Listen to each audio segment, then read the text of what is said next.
Progress through education and industry has a new meaning today.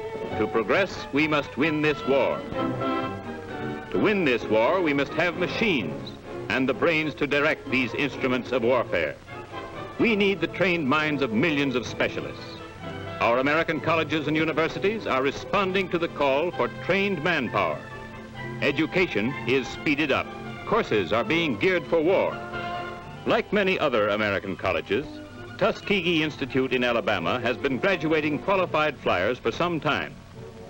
The United States Army Air Forces stationed at Tuskegee's fields hold classes on the campus to teach the fundamentals of ground school.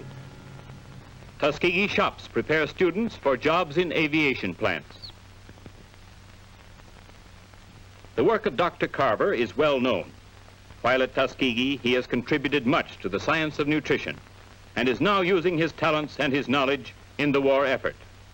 Other Tuskegee scientists are also working to improve diets at home. Using an improved process, these scientists get more alcohol from the plentiful sweet potato than ever before. Many courses, like this automotive maintenance class, are given to women who learn to fill jobs vacated by men gone to war.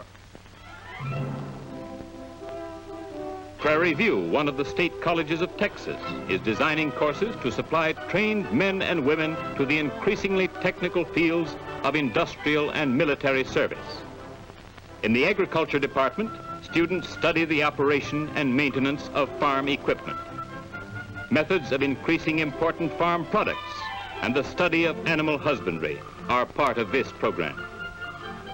A forging class learns how to make machine parts and tools, so difficult to get in wartime. Many will get jobs in war plants.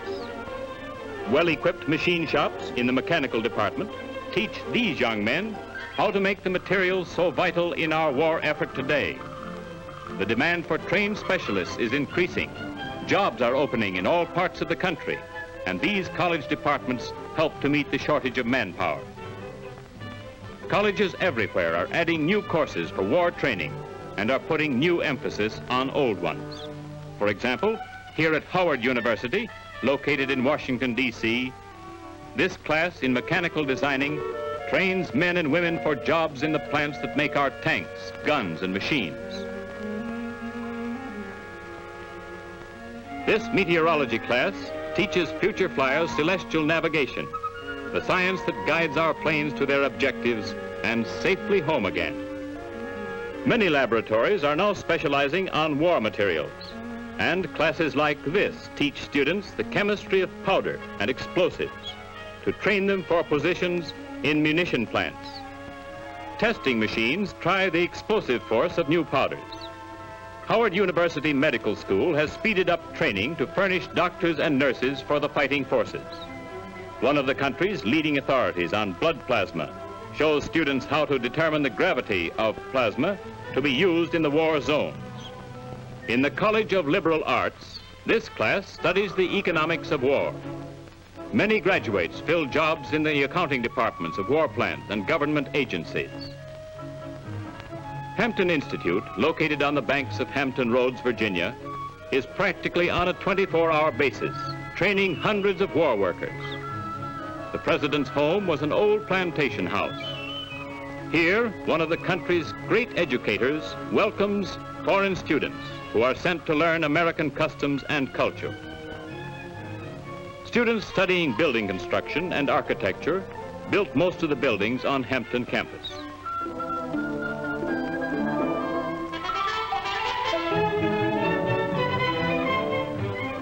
One of the special war courses is in radio operation and construction. Here, students learn to operate communication centers and thus prepare for specialized duties with the armed forces. Hampton's war program is more than that of trades. Here, a class in chemistry assists an instructor who is doing much research in the development of new war material.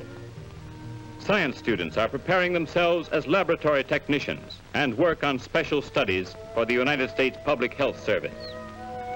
This student is testing for bacteria in food caused by handling. Because of the urgent demand for trained nurses, Hampton is cooperating with nearby hospitals by providing classroom and laboratory training. Several graduates of ground school classes like this are now flying with the United States Army Air Force Pursuit Squadron at Tuskegee. Others are serving as instructors in other college airfields. While turning out war materials on contract, these students are training to take their places with the nation's skilled mechanics. Step-up courses are offered to men already in war industries, as well as to students, to meet the demand for skilled workers at the nearby shipyards, where more ships than ever before are sent down the ways. Hampton's Agriculture Department has added a course in farm management for women. These girls are planting corn on the college farm as they learn to operate farm equipment.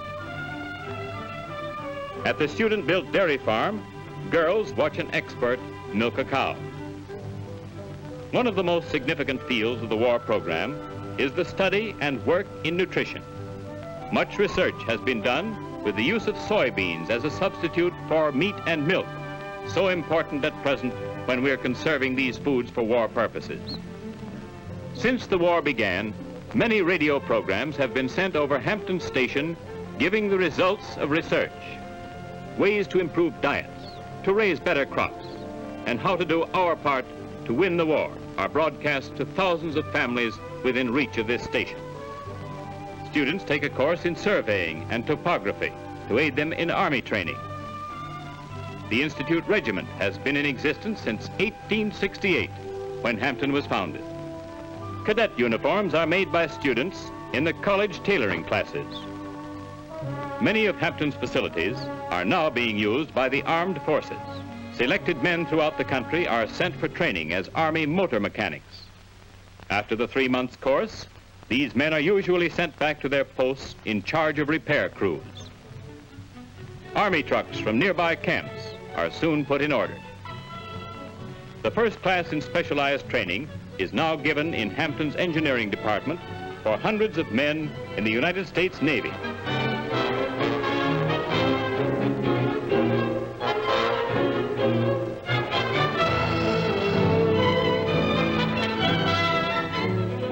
Thousands of men and women of these colleges over the nation are now taking their places in our war effort. Physically and mentally fit,